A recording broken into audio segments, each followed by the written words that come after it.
Bisma ingkang mapan ing RT 3 RW Kalih Desa Madukara Kabupaten Ngamarta lamun sinawang saking katebunan sumunan mawa cahya kinuwun mawa tejo pratandha sakalangkung ageng raos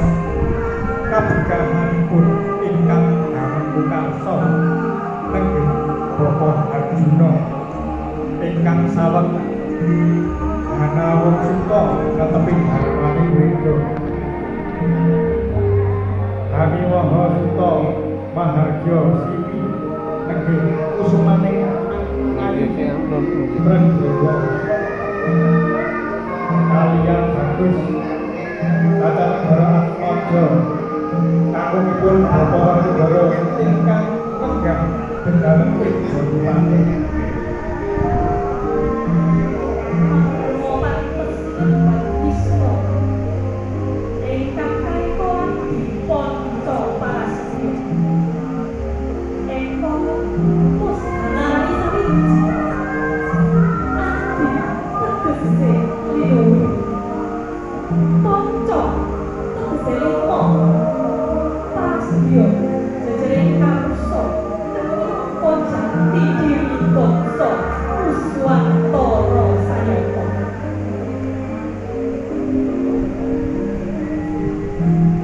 Katiti sanajan paman jembar tanpa mampu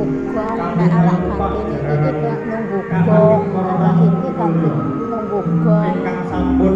kepareng lenggah satata tepat sinarjo berambalan mengebaki jroning sasana iwahan cekti kaya